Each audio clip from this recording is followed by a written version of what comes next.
Assignment 2 presentation by Jack White and Brant Arnold Smith for SOCI 4400 Terrorism and Society, Justice Institute of British Columbia. For this project, we'll be looking at ISIS, also referred to as the Islamic State of Iraq and Syria. And in Arabic, it is sometimes referred to as Daesh. It's an Islamic militant jihadist group that has become very prevalent in the world.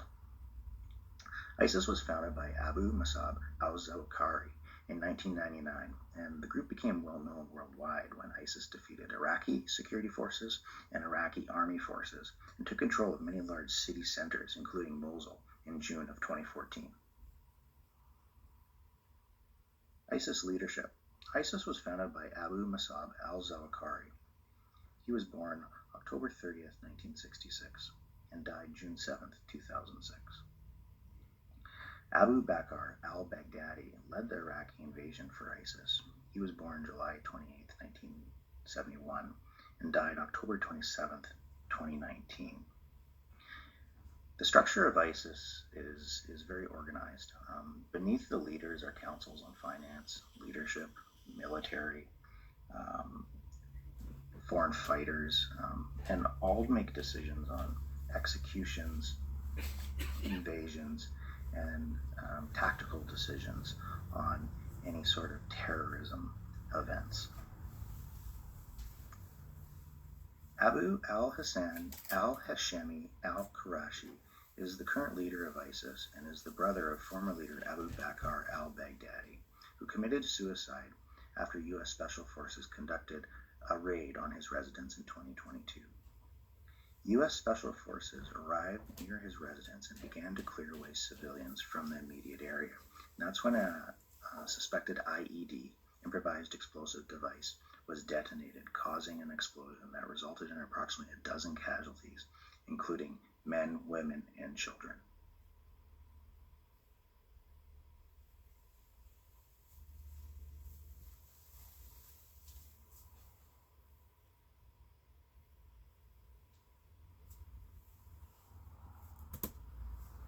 ISIS was formed out of Al-Qaeda, and both terrorist groups share history together. Al-Qaeda's origin was during the 1979 Soviet invasion of Afghanistan. The Soviet invasion caused the Muslim world to unite, bringing approximately 20,000 foreign fighters to help the Afghans resist Soviet forces. During this invasion was where Osama bin Laden met other young radicals, who together formed the core of the Al-Qaeda network. Zarqawi first traveled to Afghanistan in 1989. Once in Afghanistan, he met Sheikh Abu Muhammad al-Maqdisi, who was the leading proponent of violent fundamentalist Islam. Zarqawi would not meet bin Laden for a few years, but they both built up allies and followers independently from each other. Zarqawi and those closest to him came from poor, less educated backgrounds. Zarqawi's criminal past and extremist views as Muslim violence created major friction and distrust between bin Laden when the two first met in Afghanistan in 1999. The American-led war, by destroying the Iraqi state, left much of the country in chaos, and foreign fighters and extremists began moving into Iraq, assisted by Syria, which sought to bog down the U.S. invasion. Sunni extremists in Iraq found a friendly audience among former Iraqi soldiers and officers. The U.S. had disbanded Saddam Hussein's overwhelmingly Sunni army, which was disbanded in 2003, creating a group of men who were unemployed, battle-trained, and scared of life in Iraq dominated by its Shia majority. Zarqawi's group, as it fought in Iraq, grew in prominence, attracting Al-Qaeda's attention. In 2004, Zarqawi pledged loyalty to Al-Qaeda, for which he would receive access to its funds and fighters. His group was renamed Al-Qaeda in Iraq, AQI, and it became the country's leading Sunni insurgent group. AQI didn't just fight the Americans, it also attacked fellow Iraqis. It bombed Shia mosques and slaughtered Shia civilians, hoping to provoke mass Shia reprisals against Sunni civilians and thus force the Sunnis to rally behind AQI. ISIS recruitment. So there's several ways that ISIS recruits members into its organization. ISIS uses both old school and new school recruitment methods for recruiting people into their organization, whether that be in an actual village for old school ways or on an online forum for new school recruitment techniques. If we look at the surface web, there's a vast amount of propaganda on Facebook, Twitter, Reddit, smaller forums, and propaganda videos painting these fighters as the protectors of their country and not the oppressors.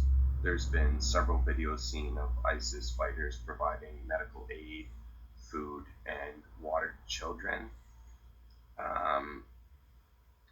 ISIS has put its recruitment online to seek out other potential would-be terrorists, people that have either radical views or opinions towards governments or other religions, and ISIS will use these chat rooms and forums and messaging to facilitate and train those individuals to become terrorists.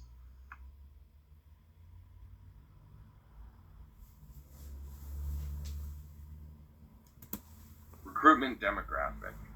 ISIS typically recruits a small niche demographic of people. These are typically called sympathizers. Sympathizers of an organization will either agree with the views that the organization has, the opinions, and what work the organization is doing. It's essentially a advocator for the organization. When ISIS recruits individuals online, some of those individuals will fly out to remote training camps in Iraq and Syria to be trained as fighters, typically moving through Turkey.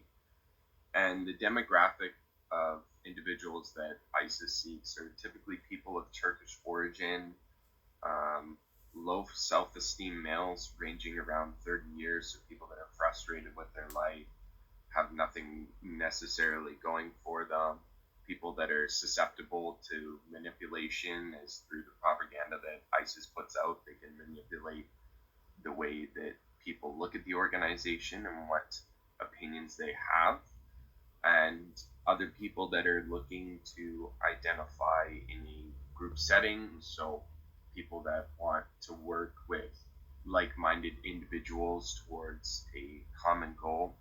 And another that we're seeing a lot more is people with radicalized or hostile thoughts or opinions towards government, people that are unhappy with their government, what they're doing. And this could both be domestic and internationally. So we would typically consider these freedom fighters.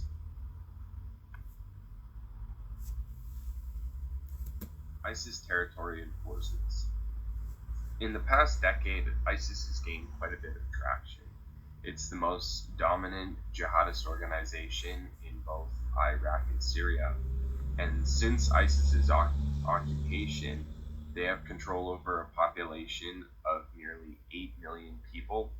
And this occupied territory is ranging from the Syrian government Aleppo to the Iraqi government of Diyala. And they have also gained territory and occupation in parts of Libya, small towns and villages, and parts of Egypt, such as the northeastern Sinai. In 2014, the Central Intelligence Agency, also known as the CIA for most folks out there, estimated that ISIS fighters, in terms of numbers, ranged from 20 to 31,000 fighters in total. Counterinsurgency facts. We've seen many involvements from both Canada, the United States, Europe, and other Eastern countries in conflict in both Iraq and Syria. In December of 2015, the Pentagon announced that during an 18-month campaign that they had conducted against ISIS, the United States military had dropped more than 28,000 bombs during 8,600 airstrikes. On average, this was about 17 airstrikes per day and utilizing over 60 bombs on ISIS positions. By late February of 2017, nearing the end of the campaign, it was estimated that over 45,000 ISIS fighters had been killed, and this created a rough average of about 50 ISIS fighters per day. Funding behind the organization. So we gotta ask, where does all this money come from to fund ISIS? We see on social media and the news that ISIS is buying better and better equipment as the months go by. But during the seizure of Mosul in 2014, ISIS established a caliphate, and the citizens that remained inside of Mosul, ISIS then garnished 20 to 30% of the wages for public employees. That would be teachers, people of government, and during that time in 2014, after the attack had happened, ISIS looted the Mosul bank and forcefully seized funds from small business owners and farmers to help fund their organization and campaign. But ISIS also taxed its citizens, as this would create many other streams of revenue, and they tax their citizens like a regular government would. It's done through utilities such as water, gas, electricity, sewage, and many other government-provided services. But ISIS also has a bit of a darker side to how they get their money. They've seized gold, they've committed theft, and they've also used extortion as a revenue stream.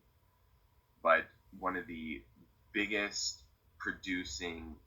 second largest producing revenue streams for ISIS is actually selling oil. There's a very large black market, or gray market as they would call it, for the sale of oil.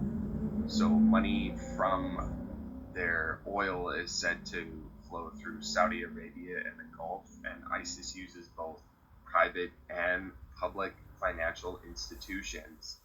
And through all of these revenue streams, from the wages, looting, taxation, theft, extortion, and oil, this is totaling several $100 million a year to fund their organization and their campaigns.